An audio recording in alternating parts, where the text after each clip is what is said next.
हुआ level playing field ना होने का एक दरख्वास्त दायर की गई थी सुप्रीम कोर्ट में पाकिस्तान तहरीक इंसाफ की जानिब से, तो जिसमें ताकीद की गई सुप्रीम कोर्ट की तरफ से पाबंद बनाया गया इलेक्शन कमीशन को, आईजीज को कि महफूज रास्ता दें, आरओज़ की ये ज़िम्मेदारी बनाएं कि वो जितने भी लोग जमा करवाने आ रहे हैं कागजात उनको जमा करवाने दें। तो आज जो इधर दरख्वास्त दायर की गई थी उसकी मुखालिफत की गई जब एडवोकेट जनरल की जानिब से, तो जस्टिस मियां गुल हसन औरंगज़ेब साहब ने बरहमी का इजहार किया और उन्होंने कहा कि सुप्रीम कोर्ट एक डायरेक्शन दे चुकी है कि आज सुप्रीम कोर्ट के इजाफी रिमार्क्स की तरह आप मुझसे भी अपने खिलाफ इजाफी रिमार्क्स लिखवाना चाहते हैं। बाद में उन्होंने इजाज़त दे दी कि मुलाकात होनी चाहिए और उसके बाद समात मुलतवी हो चुकी है। लेकिन मियां गुल हसन औरंगज़ेब इस समात के बाद छुट्टियों पर रुखसत हो चुके हैं और दीगर जो जस्टिस बाबर सत्तार भी छुट्टियों पर चले गए हैं और दीगर जजेस जिस तरीके से चीफ जस्टिस आमिर फारूक साहब और दीगर जजेस हैं वो वापस आके अपनी जिम्मेदारियाँ संभालेंगे। राना साहब, सुप्रीम कोर्ट फिर इस्लामाबाद हाई कोर्ट बार बार ताकीद हो रही है, तो इस ताकीद पे बहुत से लोग ये कह रहे हैं लाडले वाला तासुर अब किसी और तरफ जन्म लेना शुरू हो गया। एक तो ना चीज़ ज़हन में रख लीजिएगा, चाहे वो कोई भी सियासी जमात करे, कोई भी सियासी जमात, जज साहब जो होते हैं ना अदलिया पे बैठे, ये किसी के रिश्तेदार नहीं होते फैसले के वक्त, ये किसी की तरफदारी नहीं होती। इन्होंने आइन और कानून के मुताबिक फ़ैसला करना। जहाँ पर वो डंडी मारेगा कोई आइन और कानून से हट के फैसला करेगा, उसके ऊपर भी एक अदालत है। फिर सबसे ऊपर एक अदालत है, वो अल्लाह ताला की अदालत है। वहाँ से तो इंसाफ मिलता ही मिलता है ना, वहाँ से तो इंसाफ के बगैर हो नहीं सकता। मुझे हैरानगी हो रही है यासर, पेशावर हाई कोर्ट के जज साहब के मुताल्लिक जो रिमार्क्स दिए गए, जिस तरह रिश्तेदारियाँ निकाली गई, जिस तरह इस तरह पम्फलेट पकड़कर ऐसे ही किए ना प्रेस कॉन्फ्रेंस की गई, आज इस पर कोई नहीं बोल रहा, इस पर तो हिंद अदालत नहीं लग रही। आज फिर बातें की जा रही हैं इस्लामाबाद हाई कोर्ट के मौजूद जज के खिलाफ भी। आपको भी पता है, मुझे भी पता है जो बात गुफ्तगू कर रहे हैं। मैं कह रहा हूँ कि जज साहब किसी के रिश्तेदार नहीं होते, वो अपने आइन और कानून के मुताबिक फैसले करते हैं। लेकिन वो शायद बातें करने वाले ये शायद नहीं जानते कि इनके वालिद साहब जस्टिस मियां गुल हसन औरंगज़ेब के वालिद साहब और उसके अलावा उनके भाई जो बड़े थे वो पाकिस्तान मुस्लिम लीग नून की तरफ से पार्लियामेंटेरियन रह चुके हैं। जी मैं वही याद कर रहा हूँ। उसके बाद ये भी देखिए उन्होंने कैसे कितने ऐसे फैसले दिए हैं जो पीटीआई के खिलाफ भी हैं। उस पर तो नहीं कोई बोला, उस पर तो नहीं ये बात की गई और पीटीआई की तरफ से ये बात किसी जगह की भी नहीं गई। तो ये तो एक आदत बन चुकी है, हमें मिले तो अच्छा, हमें ना मिले तो बुरा, हमारे हक में हो तो बल्ले बल्ले, हमारे हक में ना हो तो जनाब हम चीखो पुकार शुरू कर दें, हम चीखना शुरू कर दें, हम ये कहना शुरू कर दें कि जनाब नहीं ये गलत है। ये सिलसिला ख़त्म होना चाहिए। बल्कि पाकिस्तान की मोअज़्ज़ज़ अदलिया को इस पर एक स्टैंड ले लेना चाहिए। अगर सियासतदान को बचाने के लिए इकट्ठा है, सियासतदान की फेवर में इकट्ठा है, तो पाकिस्तान की अदलिया को भी इस पर इकट्ठे होकर फिर जो लोग बेजा तनकीद करते हैं, एक तनकीद होती है मुस्बत तनकीद, वो करनी चाहिए। हम भी फैसलों पे करते हैं लेकिन कानून के दायरे के अंदर रहकर, लेकिन एक तनकीद जो कानून के दायरे के अंदर रह के भी नहीं है। आप एक पंफलेट अभी छुपवा के किसी का भी, किसी के साथ भी तस्वीर लगा दें, किसी के साथ भी रिश्तेदारी बना दें तो आप कर सकते। ये किस कभी क्या आपने इसे दुनिया के किसी और मुल्क में ऐसे होते देखा है?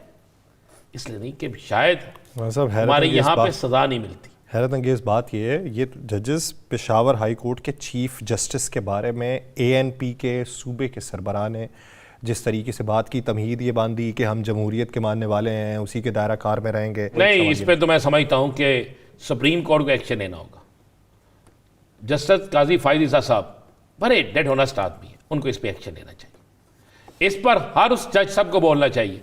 मुझे एक बात तो बता दें यार, आपने सरबरा पीटीआई पर एक खतून जज के मतलब बात करने पर माफी मांगने के बावजूद भी यासर साहब, फिर मैं कहता हूं आपकी पार्टी जो बातें करने से बाज नहीं आती ना, वो कहती जनाब इन्होंने अदालतों, जिस मुल्क के अंदर सुप्रीम कोर्ट पर हमला कर दिया जाए, जिस मुल्क के अंदर इस तरह जजेस को कहा जाए, फिर आप क्या तवक्को करते हैं मुझे बताएं।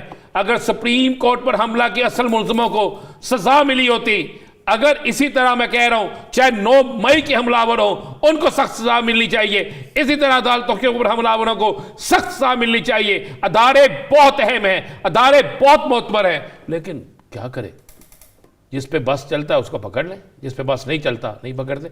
इस पे क्यों नहीं हो रहा? चले मुझे इसी बात पे बता दें कि एक खतून जज पर एक बात करने पर माफी मांगने के बावजूद हाई कोर्ट से केस खत्म हो जाने के बावजूद भी कि ठीक है माजरत कबूल होगी, उसके बावजूद भी केस चल रहा है, तो इस पर केस क्यों नहीं बना चाहिए? इस पर क्यों नहीं बना? 2 दिन से तलवारें चल रही हैं, तीर चलाए जा रहे हैं, इतनी सख्त गुफ्तगू की जा रही है, पोस्टर दिखाए जा रहे हैं। आप मुझे बताएं, इस पर खामोश रहने का मतलब क्या है? क्या आप इजाजत दे रहे हैं? आप हर उस शख्स को इजाजत दे रहे हैं, उठो उठ के गाली निकालो। ये गाली से बड़ा जुर्म है किसी पे इल्जाम लगाना। यासर साहब, हमें अपने इदारों के तकद्दुस को पमाल होने से बचाना है, हमें अपने इदारों के तकद्दुस को बहार रखना है। अदारों से ही हम हैं, अदारों से ही पाकिस्तान है। तो जो लोग अदारों पे तनकीद करते हैं बिला वजह, तनकीद बड़े मुस्बत तनकीद होनी चाहिए, कोई फर्क नहीं पड़ता, बिल्कुल होनी चाहिए। लेकिन ये क्या, ये तनकीद नहीं, ये तरियां नहीं, ये सीधी सीधी धमकी है। यासर साहब, अच्छा राना साहब, ये बताइए 30 तारीख को मेरे ख्याल से तमाम फैसले हो जाएंगे कागजात नामजदगी की स्क्रूटनी के हवाले से, जांच पड़ताल जो उसकी है, तो तकरीबन 48 घंटे बनते हैं। तो अगले 48 घंटों में कौन सी बड़ी हैपनिंग हो सकती है? देखिए, एक बात तो आप ज़हन नशीन कर लीजिएगा और अच्छे तरीके से, कि पहली दफ़ा हिस्ट्री में बड़ी तादाद में कागजात मुस्तरद होंगे, बड़ी तादाद में। अब इसका पसे मंज़र क्या है मैं उस पर नहीं जाता। चलें, ये बता दें किसी एक पार्टी के, ये तमाम नहीं, एक पार्टी के ज़्यादा होंगे। अच्छा, बड़ी तादाद में कागजात मुस्तरद होंगे। मेरे पास जो मेरे ज़राए से इंफॉर्मेशन है, गलत भी हो सकती है। और उसके बाद उनको रिलीफ जो है ना, वो कानून और आइन के मुताबिक ऊपर से मिलेगा। अक्सर एक दफ़ा हर शख्स को मिलता होता है, जिस पे रिलीफ मिलने की होगी गुंजाइश, उनको रिलीफ मिलेगा। एक वक्त में कोई खुशी मनाएगा और कुछ देर बाद वही खुशी जो है वो गमी में तकसीम हो जाएगी, दुख में तकसीम हो जाएगी, उदासी में तकसीम हो जाएगी, शिकस्त में तकसीम हो जाएगी, या फिर परेशानी में तकसीम हो जाएगी। ये 48 घंटे इंतहाई अहम तरीन 48 घंटे हैं। इन 48 घंटों में आपको बहुत कुछ नज़र आएगा, बहुत सी चीज़ें नज़र आएंगी। कहते कभी खुशी कभी गम, यही वाली साहब होगा। तो ये या सर एक चीज़ आप जहन में रखिएगा, ये जो 2 पाँव है ना, कभी एक पाँव आगे होता है और कुछ ही देर बाद दूसरा पाँव आगे होता है। कोई शख्स ये समझ ले कि अगला पाँव जीत गया है, तो ये उसकी गलत फहमी होती है। अगला पाँव ही पीछे होता है और पीछे वाला पाँव फिर आगे होता है।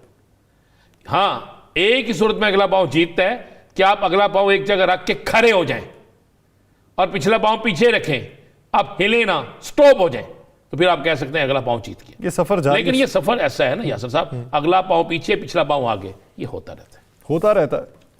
उतार चढ़ाव ज़िंदगी में आते रहते हैं, शख्सियात के अंदर भी आते रहते हैं, पार्टीज़ के अंदर भी आते हैं, मुल्क के अंदर भी आते हैं। लेकिन हमें सीखना, बेहतरी की समत में गामजन होना चाहिए, माजी से सीखना चाहिए, एक ही जगह पे अपनी रफ्तार को कम करके बढ़ने की जुस्तजू रखनी चाहिए, बैकफुट पे नहीं जाना चाहिए। ये सीखने का मरहला है, ये जारी और सारी रहता है। नाज़रीन, प्रोग्राम का वक्त ख़त्म हुआ चाहता है। मुझे और राना साहब को दीजिए इजाज़त। अपना बहुत